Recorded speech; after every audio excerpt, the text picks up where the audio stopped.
Hey everybody, welcome to MT Guitar. Thanks for joining us today for Pink Floyd Friday. We're doing another Brick in the Wall Part 2 off of The Wall. This was just such a massive single for them, which was very rare. Pink Floyd really didn't make singles. They preferred to make long pieces, part of a concept album. Bob Ezrin, the producer, suggested they do some disco elements, and David Gilmour begrudgingly went to a couple nightclubs to hear some disco and said, okay, we can throw some of that in there, although I don't think he was crazy about disco. So we'll cover all the strumming patterns for that. It'll be really good for your strumming technique. There was a children's choir at a school that sang the second verse and chorus. And again, Bob Ezrin suggested that they lengthen the song to make it more radio friendly, which they weren't interested in doing. So kind of an interesting dynamic there between the members of Pink Floyd and the producer. We're going to cover the solo next week, so look out for that for the next Pink Floyd Friday edition. And I teased it out a little bit on the demo. Really a great solo, classic Gilmour licks. And so I recommend checking this out and next week's lesson out. Check out the Patreon if you want to download the tab. I'll make that available for the lowest level. And I appreciate your support. Go ahead and subscribe, hit the notification bell as well, and feel free to leave your Pink Floyd Friday request. So let's get started and zoom in. All right, so we'll start with the verse. The song pretty much starts right away with the lyrics. And there's two guitar parts going on at the same time. There is the rhythm sort of disco part. And then at the very beginning, while Gilmour is singing, there is so I like to combine both, because then after he sings there's this nice little fill in which we can do this. If you choose to do that the whole time, that's fine as well. So we'll cover both of those parts there, get the best of both worlds. We're going to do this octave. The song is in D minor, right? So we're going to do this octave here, 5th fret, 5th string, 7th fret, 3rd string. And you want to mute the 4th string with your first fingers. And actually you want to mute everything really with your first finger, so that when you strum down, all you're hearing is the 5th and 3rd strings. All right, and you're going to go down, and then go up 2 frets to 7th and 9th fret, up a fret, down a fret. Okay, so that's... And then you repeat. Okay, so it's just that twice. All right, so now we're going to cover the strumming part, and it can be a little tricky, so I'll start with the more beginner version of it. But I think it's going to be worth it for you to try to do the actual part that I have on this tab here above my guitar. So if we start with the real basic, really what we want to do is just nail the essential element of this strumming pattern, and that would be down, up, down, up, down, up. And when I went down, up here, we went on all 5 strings of a D minor bar chord, down, up, and then mute by lifting the fingers on the left hand.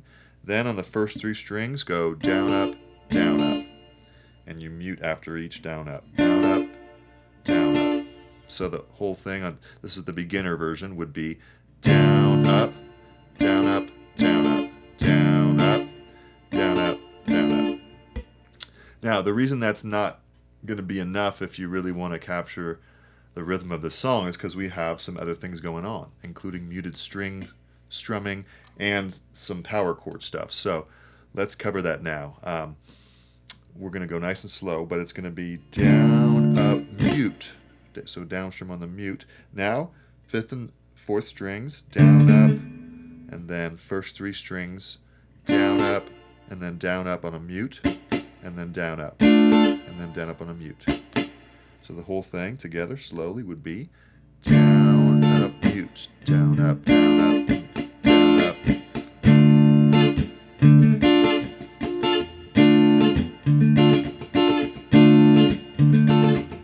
See how that kind of ties it together, and it leaves a little less space. We don't want too much space.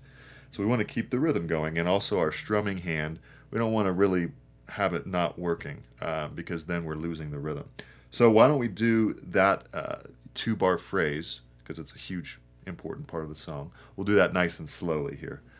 3, 4.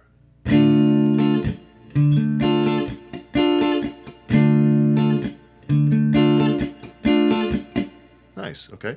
So that happens, quite a few times here. We have the same exact thing.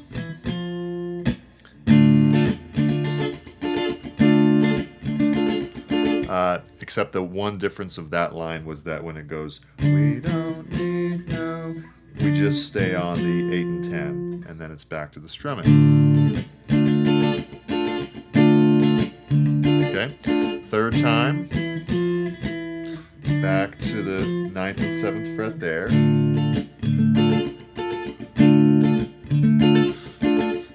Now here, we end on here, 8 and 10, like the second time, but now we go to this G. All right, so here we go with the G.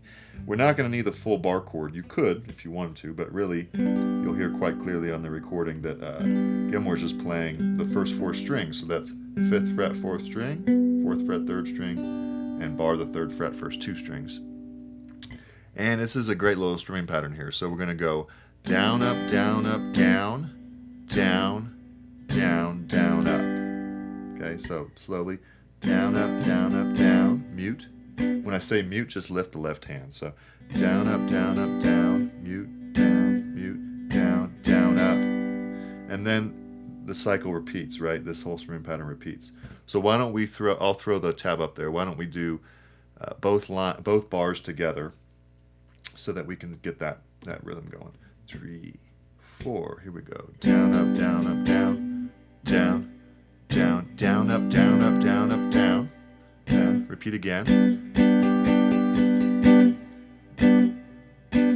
Last time. Then we end right there, and then we go to the D minor. Down, up, down. All right, now we have this awesome Gilmour thing here where he's playing triads. Just great. You do the G part, then you do down, up, down. Okay, and that's all you have time for. Now we do the first 3 strings, 10th fret. And it's like, think about staccato, meaning not holding it down, but play it and immediately lift the fingers. Then 9th fret, 3rd string, 8th fret, first 2 strings. Go down, and then down, up, down on the 10th fret again. So. And then back to C here, the C triad, 9, 8, 8, and then down, down, and then a G triad, so that's going to be 7, 8, 7, and you go down, up, down, and then down 2 frets, down. That's all we have time for. So the entire phrase would be even slower.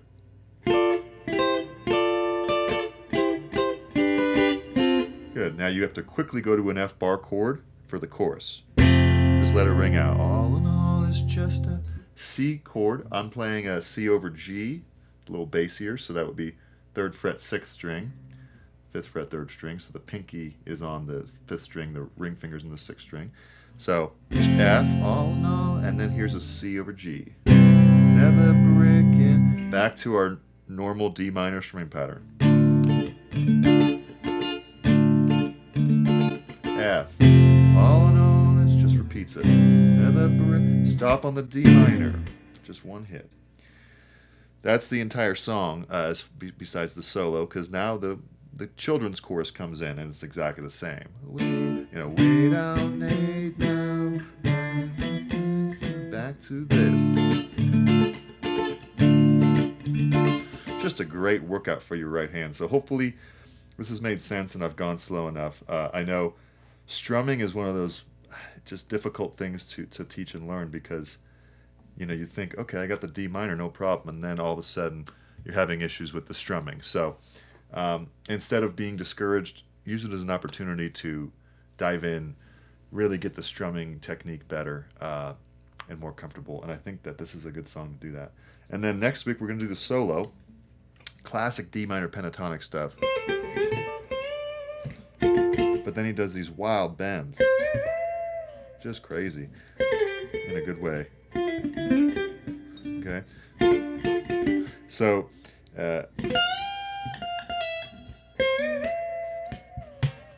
this is going to be some of the biggest bends you've ever tried if you want to try that, but really worth the effort, and it just sounds classic Gilmour. So hopefully that makes sense. Happy practicing, and see you next time. All right, well done, everybody. Definitely a nice Pink Floyd Friday edition to get your hands on. Hopefully you've enjoyed. Go ahead and subscribe, hit the notification bell, and I'm looking forward to seeing you next lesson. Bye.